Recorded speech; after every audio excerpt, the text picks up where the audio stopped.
नमस्कार विद्यार्थी मित्रांनो, माझं नाव अरविंद शिरसाट आणि आपली इंजिनिअरिंगमध्ये तुमच्या सगळ्यांचं खूप खूप स्वागत आहे. बघा, ITI विद्युत सहाय्यक आहे ना, ज्याची जी एक्झाम आता 3 तारखेला जी कंडक्ट केली जाणार आहे. अतिशय कमी दिवस एक्झामला बाकी आहेत. ऑलमोस्ट तोंडावर एक्झाम आली असं म्हणायला काहीच हरकत नाही. प्रिपरेशन भरपूर झालेलं आहे. सगळे सब्जेक्ट खूप चांगले मुलं वाचत आहेत, रिवाईज करत आहेत.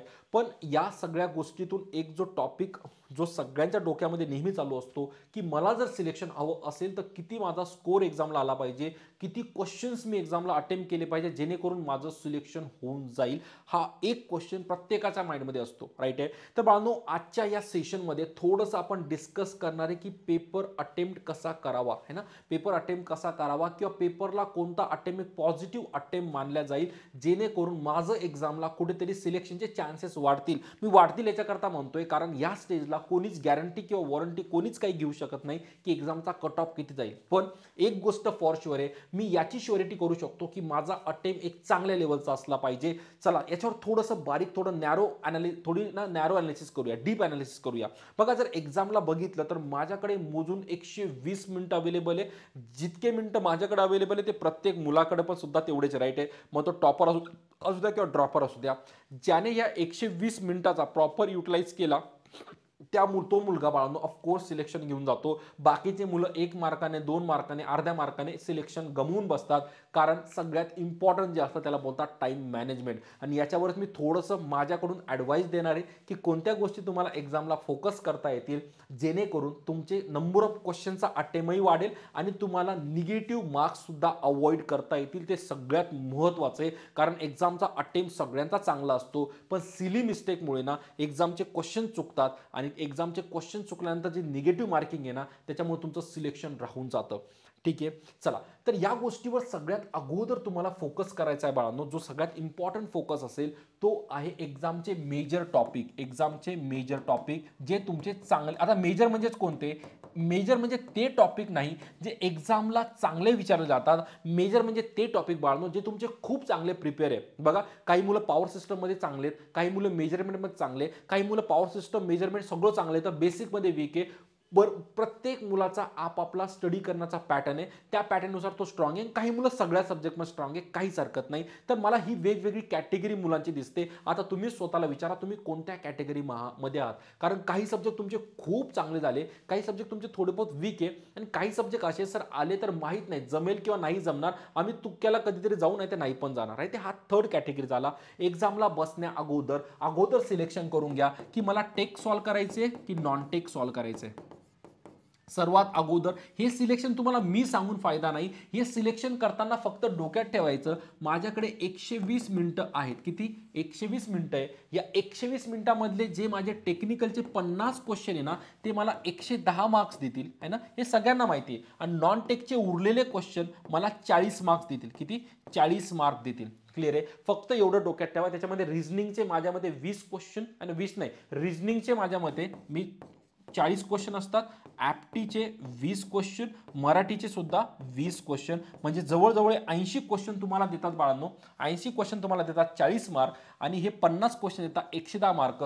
तुम्हीच वेटेज ठरवून घ्या की या 80 क्वेश्चनच्या जर तुम्ही जास्त आहारी लागले म्हणजे काय, इमोशनल झाले आणि याच्यामध्ये जर तुम्ही 1 ते 1.5 तास याच्यातच टाकून दिला तर उरलेल्या 40 ते 45 मिनिटांमध्ये तुमचा हा टेक्निकलचा पार्ट कधीच सॉल्व्ह होणार नाही. उलट तुम्हाला प्रेशर येईल जेव्हा तुम्ही या पार्टला जम्प करशाल. त्याच्यामुळे टेकला घुसा किंवा नॉन टेकला घुसा, सर्वात अगोदर जमलं पाहिजे क्वेश्चन सिलेक्शन, है ना. खूप महत्वाचा टर्म बोलतोय, क्वेश्चन सिलेक्शन.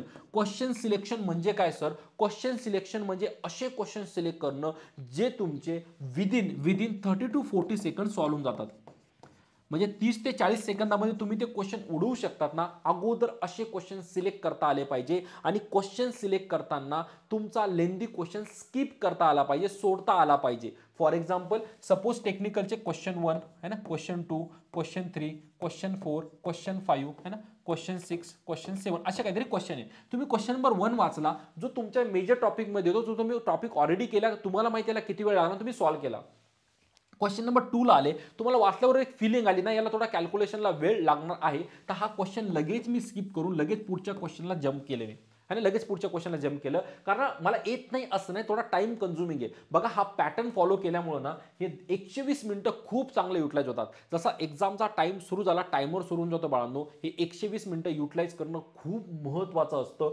जर मी हा पॅटर्न फॉलो केला तर माझे जे सपोज माझे 50 क्वेश्चन होते, 50 क्वेश्चन पैकी सर सपोज माझे 35 क्वेश्चन मी करून टाकले आणि 15 क्वेश्चनना मी माझे काय केले, स्किप केले होते, किंवा काय केले होते, स्किप केले होते. आता याच्यामुळे झालं काय माहिती बाळांनो, हे 15 क्वेश्चन स्किप केल्यामुळे तुमचा टाइम वाचला, कारण हे 35 क्वेश्चन असे होते जे तुम्ही आरामात 1 मिनिटाच्या आत सॉल्व्ह करू शकता. काहींना थोडा प्लस मायनस वेळ लागू शकतो, पण 1 मिनिट मी मॅक्झिमम पकडून चालतो. तर तुमचा हा जो स्किपचा पॅटर्न आहे ना, हा पॅटर्न मध्ये 40 मिनिटं आहे ना, मी कन्सिडर करतो 40 मिनिटांमध्ये तुम्ही 35 क्वेश्चन उरकवून टाकले. कारण मी बोलतोय की जे क्वेश्चन तुम्ही करतात आहे ना, त्या क्वेश्चन तुम्हाला 1 मिनिटाच्या आसपास वेळ लागणार आहे, बाकी तुम्ही स्किप करतात आहे ना. तर मी 5 मिनिटं प्लस मायनस करून टाकले, 40 मिनिटांमध्ये तुमचे 35 क्वेश्चन सॉल्व्ह झाले. आता विचार करा, तुमच्याकडे हातात आहे बाळांनो 80 मिनिटं आहे ना, 80 मिनिटं हे 35 क्वेश्चन सॉल्व्ह केल्याची ॲक्युरेसी पण खूप चांगली असेल. म्हणजे तुम्ही याच्यामध्ये ऑलमोस्ट 75 मार्क्सचा स्कोर ऑलरेडी करून घेतला पहिल्या 40 मिनिटांमध्ये. मला सांगा टायमाचं युटिलायझेशन झालं की नाही झालं.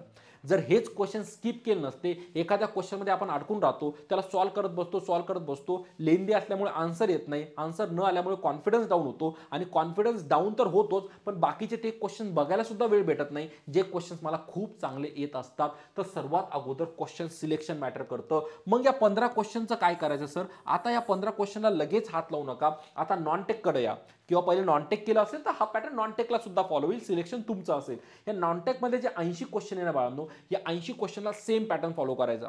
जे क्वेश्चन मला बघितल्या विदिन मिनिट सॉल्व्ह होतात ते अगोदर अटेम्प्ट करून टाकायचे, बाकीचे स्किप करायचे. या 80 क्वेश्चन सपोज मी घेतले, सपोज तुम्ही या 80 क्वेश्चन पैकी 30 ते 40 क्वेश्चन सॉल्व्ह केले आणि मी फक्त हाफच पकडले, प्रत्येक क्वेश्चनला अर्धा मार्काचे आहे ना, मी हाफच पकडले बाळांनो. हा रिझनिंग तर थोडंसं आहे प्लस, पण ठीक आहे, प्रत्येक क्वेश्चनला अर्धा मार्क आहे. तुम्ही 30 ते 40 क्वेश्चन सपोज सॉल्व्ह केले आणि तुम्ही याला परत घेतले 40 ते 50 मिनिटं आहे ना, 40 ते 50 मिनिटं घेतले, काहीच हरकत नाही. आणखी तुम्ही सेफ झोनमध्ये आहात, ग्रीन झोनमध्ये आहात. 40 ते 50 मिनिटांमध्ये तुम्ही 30 ते 40 क्वेश्चन सॉल्व्ह केले. आता हे 40 क्वेश्चन म्हणजे जवळजवळ तुमच्या आले बाळांनो 20 मार्क्स आहे ना, 20 मार्क विथ ॲक्युरेसी. बघून घ्या, 75 प्लस 20 तुम्ही 95 स्कोर पर्यंत पोहोचून गेले आहात. आणि वेळ जर चेक केला, इथं 40 मिनिटं, इथं त्याला 50 मिनिटं पकडतो मी, कारण थोडा लेंदी असतो. 50 प्लस 40 बाळांनो 90 मिनिटं तुमचे गेले. 90 मिनिटांमध्ये तुम्हाला 90च्या आसपास मार्क्स सुद्धा येऊन गेले. आता माझ्याकडे किती वेळ उरलाय सर? माझे हे 90 मिनिटं गेले, माझ्याकडे 30 मिनिटं उरले. आता या 30 मिनिटांमध्ये बघा बाळांनो, तुमच्याकडे चॅलेंज काय? 15 क्वेश्चन जे स्किप केले होते तो, आणि याच्यामधले पण समजा 20-30 क्वेश्चन्स बाकी आहेत, राहू द्या, काही हरकत नाही, पझल असते वगैरे खूप सारे सॉल्व्ह होतात. आता माझा टार्गेट काय माहिती का सर? माझा स्कोर 90-95चा गेलाय, आता मला हा स्कोर बूस्ट करायचा आणखी 10 ते 15 मार्काने आहे ना. आता क्वेश्चनकडे जाऊ नका, आता एक्झाम सिलेक्शनकडे या.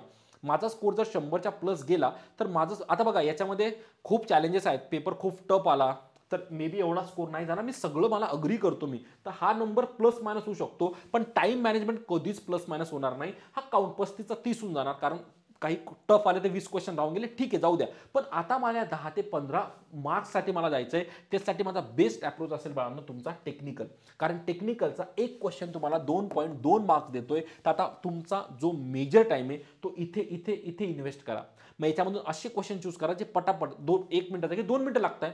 जर तुम्ही या उरलेल्या 30 मिनिटांपैकी 15 ते 20 मिनिटं, सपोज 20 मिनिटं वापरले आणि 20 मिनिटांमध्ये या राहिलेल्या 15 क्वेश्चन मधले सपोज बोलतो मी 6 ते 7 क्वेश्चन जरी राईट सॉल्व्ह केले, 6 ते 7 क्वेश्चन राईट सॉल्व्ह केले, तरी बघा 7 म्हणजे 7 2 14 तुम्ही 15 मार्क कमवून घेतले. आणि राहिलेले जे माझे परत 10 मिनिटं आहे ना, ते 10 मिनिटं तुम्ही तुमच्या ॲप्टिव्ह रिझनिंग मध्ये आणखी इन्व्हेस्ट करा. बघा, पेपर मला आउट ऑफ सोडवायचा नाहीये, पहिली ही गोष्ट लक्षात ठेवा. मला पूर्ण पेपर आउट ऑफ सोडवायचा नाहीये, मला पेपरमध्ये आउट ऑफ मार्क्स सुद्धा घ्यायचे नाहीये. मला फक्त माझा सेफ स्कोर करायचा, निगेटिव्ह मार्क्स अवॉइड करायचे आणि पॉझिटिव्ह मार्क्स मला जितके घेता येईल तितके जास्त घ्यायचे. या दोनच गोष्टीवर माझा फोकस असला पाहिजे. आणि जर तो फोकस जिवंत ठेवायचा असेल तर 120 मिनिटांमध्ये तुम्हाला क्वालिटी टाइम प्रत्येक क्वेश्चनला स्पेंड करता आला पाहिजे. विश्वास ठेवा, हा जर अप्रोच कुठेतरी ठेवला ना, तर आता बघा याच्यामध्ये काही मुलांचं थोडंफार प्लस मायनस होऊ शकतं आहे ना, याच्यामध्ये 5-10 मिनिटं प्लस मायनस होणार, पण ओव्हरऑल एक्झामला जाताना माझा 150 पैकी 100 प्लस स्कोरचा टार्गेट घेऊन चला. बाकी स्कोर प्लस मायनस होऊन जातो, पण माझ्या डोक्यात एक नंबर असला पाहिजे की मला किती सॉल्व्ह करायचे. बाकी पेपर इझी आला तर ऑब्व्हियसली कट ऑफ जास्त जातो, पेपर मॉडरेट आला थोडासा मॉडरेट जातो, पेपर डिफिकल्ट आला तर कट ऑफ कमी जातो. कट ऑफची गोष्ट खूप नंतरची येते. अगोदरची जी गोष्ट येते ना, की माझं एक्झामला जाण्यासाठी टार्गेट कितीचं असलं पाहिजे. तर बाळांनो असा कुठेतरी टाइम मॅनेजमेंट घेऊन जाणार, की क्वेश्चन स्किप, बघा क्वेश्चन सोडणं ही सुद्धा स्मार्टनेस आहे ना. माझ्यासमोर आला तुला सोडतच नाही, मी कसा सॉल्व्ह होत नाही पाहतो, असा प्लीज घेऊन जाऊ नका. इगो बाळगू नका. क्वेश्चनला खूप स्मार्टली बघा. काही क्वेश्चन्स खरंच स्किप करण्यासाठीच एक्झामला आलेले असतात, बाकीचं काहीच नसतं, कारण तो टाइम कन्झ्युमिंग असतो. याने 2-3 गोष्टी होणार. एक, तुमचे एक्झामला सगळे क्वेश्चन रीड होणार, ते खूप महत्त्वाचं आहे. कारण काही क्वेश्चन इजी असतात, आपल्याकडून वाचणंच होत नाही. मुलगा बाहेर येतो, अरे ट्रान्सफरचा सिम्बॉल आला होता, विचारला होता कोणता टाईप आहे, अरे मी तर बघितलंच नाही. क्वेश्चन सिम्पल होता, 2.2 मार्क गमवले, सिलेक्शन गेलं, कारण ते बाकीच्या मुलांनी ऑब्व्हियसली अटेम्प्ट केले. सो प्रत्येक क्वेश्चन बघणं पण होतोय, त्याच्यामधले जे क्वेश्चन इझी ते सॉल्व्ह पण होतात, ते डिफिकल्ट क्वेश्चन बाजूला पण पडतात, ते डिफिकल्ट क्वेश्चनला नंतर वेळ पण भेटतोय. त्या वेळेमध्ये तुमचे जर थोडंफार, आता बघा एवढं सॉल्व्ह केलं तर कॉन्फिडन्स खूप वाढून जातो. अगोदर 90-95 मार्क सेक्युर झाले, तुमचा आत्मविश्वास इतका वाढतो ना, की तुम्ही चांगले चांगले क्वेश्चन सुद्धा खूप बऱ्यापैकी हँडल करून घेतात. उरलेल्या मिनिटामध्ये ते क्वेश्चन्स पण उडतात, ते एक सेफ स्कोर भेटतो बाळांनो. बाकी सिलेक्शन वगैरे होणं, खरं सांगतो, आपली मेहनत आणि परमेश्वराचा आशीर्वाद आहे, दोघांचं कॉम्बिनेशन असतं है ना.